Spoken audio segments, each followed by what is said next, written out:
My name is Chris and I'm 35 years old. I just celebrated my third wedding anniversary with my wife, Beth. Our encounter happened at a house party. I wasn't particularly enthusiastic about going, as I was only there to accompany a co-worker and fulfill some social obligation.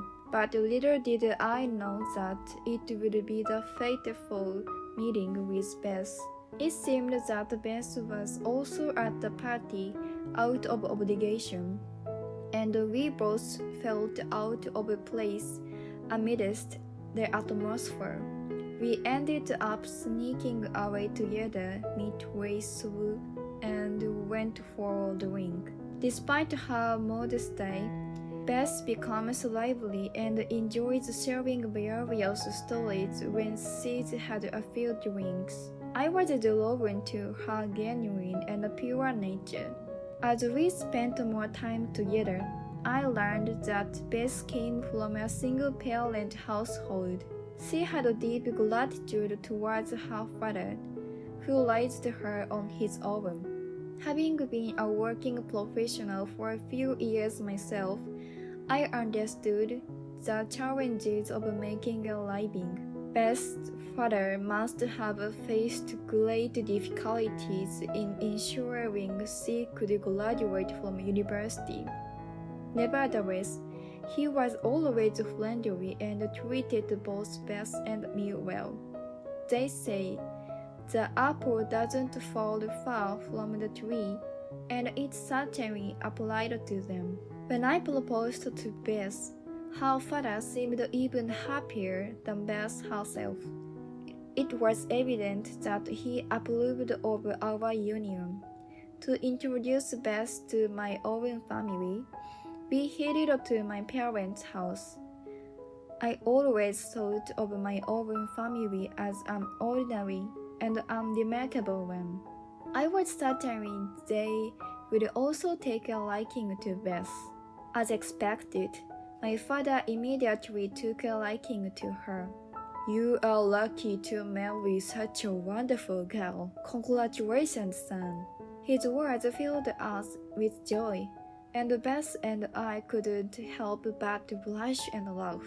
However, my mother and my sister Jenny observed this scene with less enthusiasm. "But big brother, isn't Beth from a single-parent household?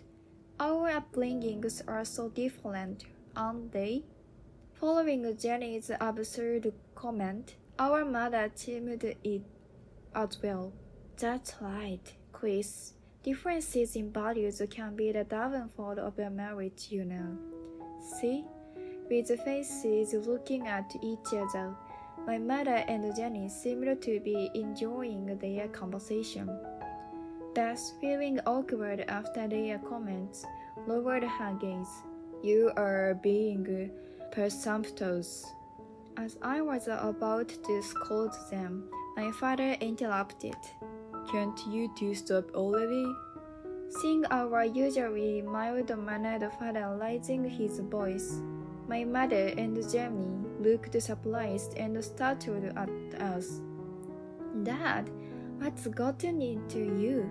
I was just joking around." Desperately trying to cover up her words, Jenny said that, "Yes, I thought I should tell you properly before Chris regrets it." My mother spoke as if she were justifying herself. However, my father said, "Even in jokes, there are things that are appropriate and things that aren't." Saying that, he gave them a stern look. Reprimanded by my father, the two fell silent immediately. "I'm sorry, Beth," they said something rude. "No, it's true that I come from a single-parent household." As Beth said that, "You don't have to worry about that." My father comforted Beth. "I'm sure Beth will make you happy, Chris." With that single remark from my father, our marriage was officially decided. The first year after our marriage was peaceful and filled with happiness. I had been cautious about my mother and Jenny, so I tried not to go back to my parents' house often. Even when we did meet, it would be on occasions like New Year's or the Bon Festival, and we would only spend the day together, avoiding staying overnight. However, in the past few months, I started receiving messages from my mother. I want to make amends with Beth, so would you consider coming over and hanging out like normal? At first, I doubted it, but my mother kept sending those messages regularly. I confided in Beth about this and asked her what she wanted to do. And with her pure and kind-hearted nature, Beth said, I also want to get along well with my mother-in-law. She said that to me. Though I had some concerns, I decided to respect Beth's wishes. However, I made it a condition that I would only go to my parents' house when my father was also home. And so, when I finally returned home after a long time, my mother approached Beth with a tearful face apologizing. Beth, I'm sorry for assuming things about you without any basis. I'm sorry too, sister-in-law. Even my sister Jenny, who lives with us at home, came to apologize to Beth. Please don't worry about it anymore. Beth forgave the two of them, and from that point on, she started visiting my parents' house regularly. At first, Beth seemed to be enjoying herself as well, but at some point, Beth started experiencing frequent health issues. What's more, she would always complain about feeling unwell whenever she returned from my parents' house. The symptoms varied each time, including fever, fatigue, and nausea. Sometimes she even experienced cold sweats and dizziness. I suggested that she go to the hospital, but I'll be fine. She insisted on that. With my mother and Jenny lingering in the back of my mind, I asked Beth, did something happen with my mother or Jenny? After a brief pause, Beth responded, no, it's nothing like that. I'm probably just a little tired. I'll be okay. She said that, forcing a smile from me. However, something still didn't sit right with me. Why did Beth only feel unwell on the days she visited my parents' house? Motion sickness? No, that couldn't be it. It had never been an issue before. Besides, my father was always there at my parents' house. I pondered over it, but no matter how many times I asked Beth, she wouldn't tell me the truth.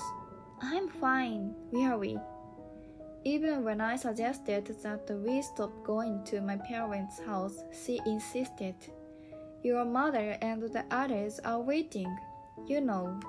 And so, whenever my mother invited her, Beth would always go to my parents' house. However, one day, while we were at my parents' house and I was getting ready to leave, Beth collapsed. Beth! I rushed over to her. She looked pale and exhausted. Coincidentally, my father was watching TV, and Beth had been in the kitchen cooking with my mother and Jenny. Beth collapsed, and I asked my mother and Jenny, who were present at the scene, about what happened. She just collapsed out of nowhere while helping with the cooking. It startled me, to be honest. They seemed completely unconcerned and showed no signs of worry. That's when I became certain. It had to be the doing of my mother and Jenny that made Beth unwell. My father, hearing the commotion, also came into the kitchen. Bess, what's wrong? Bess weakly opened her eyes and replied, I'm fine, I'm sorry.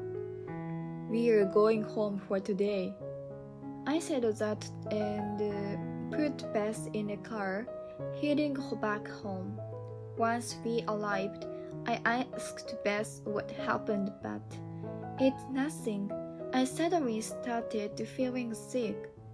She never mentioned my mother or Jenny's names. Even if I continued to press her for answers, I knew she wouldn't tell me. Thinking that way, I decided to execute a plan. Fortunately, my father was retiring from work next month, so the timing was perfect. I proposed that Bess, my mother, Jenny, and I go together to buy a retirement gift for my father. I would be the one driving during the shopping trip, and I secretly installed the latest dashcam in the car. Of course, I didn't let the others know about the dashcam. Finally, the day of the shopping trip arrived. Bess wasn't exactly enthusiastic, but she accepted my invitation without resistance. Although I felt a little guilty, I believed that this was the quickest way to help Bess. And of course, my mother and Jenny agreed to my invitation. If my predictions were correct, today's plan would undoubtedly be a success. On our way to go shopping, I said that I wanted to stop at a gas station and got out of the car. I purposely parked in the farthest spot, making it impossible to see inside the car. Sorry, Bess. Just bear with it for a little while. I'll be right back. With that thought in mind, I used the restroom at the convenience store, bought coffee and gum to make it seem authentic, and returned to the car.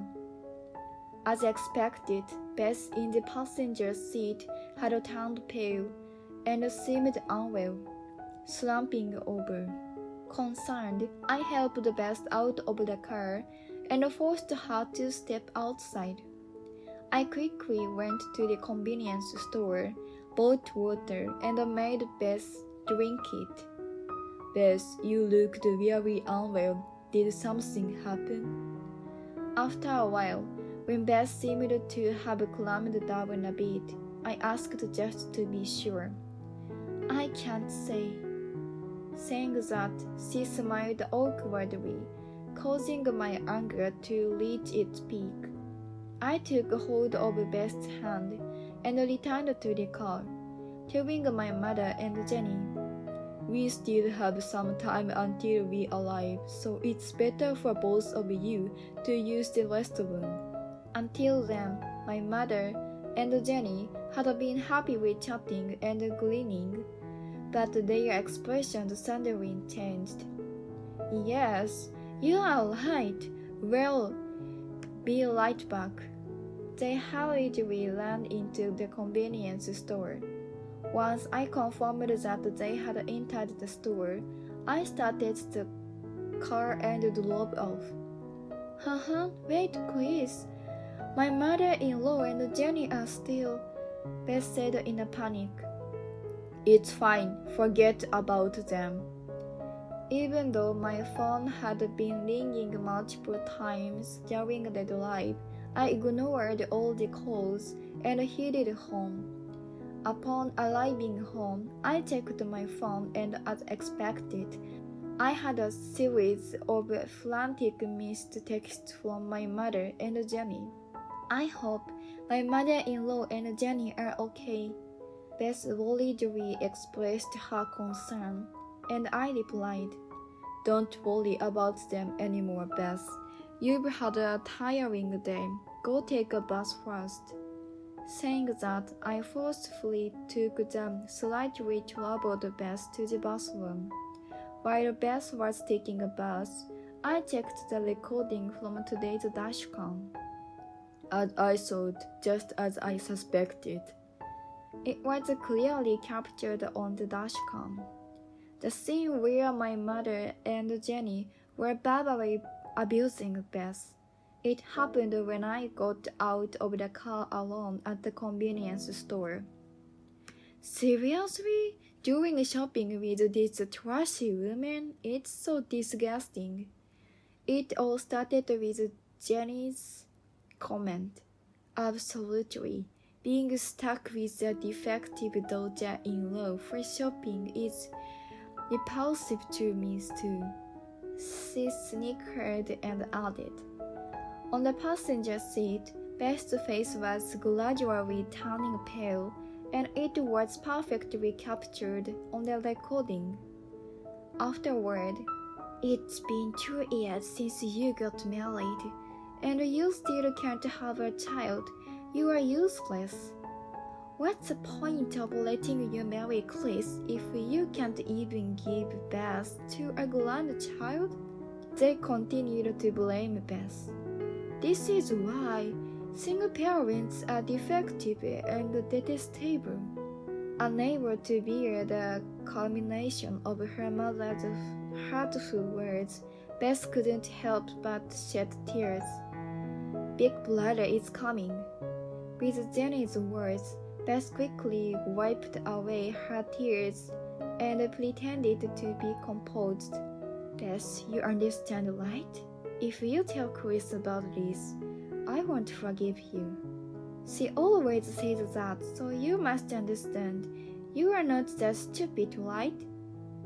Saying that, my mother and Jenny cornered Beth until the very last moment before I returned to the car. While watching this recording and even after finishing it, anger kept welling up inside me. These people are my family. The realization filled me with a profound sense of disappointment. Why didn't I notice it sooner? Why couldn't I have realized the problem earlier and saved Beth? No, there's no point in regretting now. With that in mind, I informed Beth, who had just come out of the bus, that we would visit my parents' house tomorrow. The next day, as soon as we arrived at my parents' house, my mother and Jenny aggressively approached me. Hey, what was that yesterday?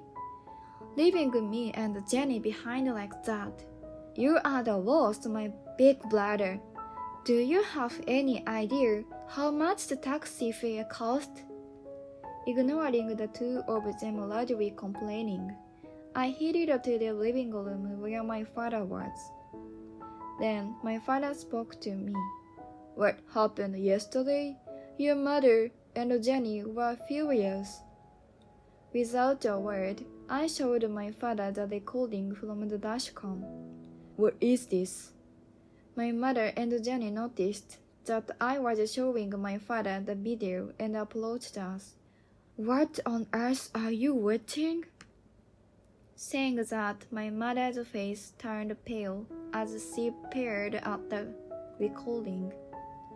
Jenny was also disturbed by the faint sound coming from the recording. Why is there such a video? Confused, my mother asked, and my father responded in a heavy voice. Hey, you, what does this mean? No, it's not what you think. It's just a little joke, you know. As my mother desperately tried to make excuses, Jenny chimed in. Yeah, Dad, you see, Mom and I wanted to deepen our friendship with Beth. Don't mess with me. My father slammed the desk and shouted, Do you two even understand what you are saying? Have you worked a decent life that gives you the right to be bereaved Beth like that? As my father yelled, my mother and Jenny cowered. That's impossible, right? From the perspective of society, anyone will judge Bess as the more admirable person. You called Bess trash, but it's you who are trash. My mother and Jenny were in tears, witnessing my father's unprecedented failure. But it's because Bess can't get pregnant no matter how much time passed. In response to my mother, who desperately squeezed out the words I spoke, the reason Bess can't get pregnant is me. Upon hearing that, my mother widened her eyes and looked at me. What do you mean? At that moment, I told her everything. How we had been married for a year and still couldn't convince a child, so Bess and I underwent a fertility test. The cause was not Bess, but me. Even though Bess knew she couldn't have children, she chose to be with me. Unable to contain myself, I pleaded while tears streamed down my face. And yet you too have the audacity to say whatever you want. Saying that, I couldn't restrain my impulse any longer and tried to grab my mother's collar. However, Beth stopped me. Please, that's enough. Please stop. Even though she should be in much pain, Beth looked at me with a serious expression. Then she turned to my mother and Jenny and said, Mother-in-law, Jenny, I'm sorry for causing you unpleasant feelings because of me. But I love Chris. Even if we can't have children, I want to be with him forever. Chris is an irreplaceable and important presence to me. Saying that, Beth smiled at me. Seeing her like that, tears welled up. I truly felt that marrying this person was the best decision. Let's go home. Saying that, Beth took my hand. Then my father called out from behind. Beth, I'm truly sorry. I don't think an apology can make up for it. It's okay, father-in-law. Thank you for getting angry on my behalf. Saying that, Beth smiled at my father, who seemed troubled. After that, Beth and I slowly drove back home. After a while, I received a message from my father saying he had divorced my mother. It seemed that my father, who had treated Beth well, couldn't forgive her, so he kicked my mother and Jenny out of the house. Beth apologized, but honestly, I couldn't help but think they deserved it. 6 months later, I started living with my father at my parents' house, and now the three of us enjoy happy days together. I can't thank my father enough for desperately protecting us, and I'm grateful to Beth for choosing to be with me, even after experiencing such hardships. After dinner, Beth always makes tea for us. I will spend my whole life repaying these two and making them happy. While sipping the coffee brewed by Beth, I watched the two of us happily talking, and once again I thought the same day.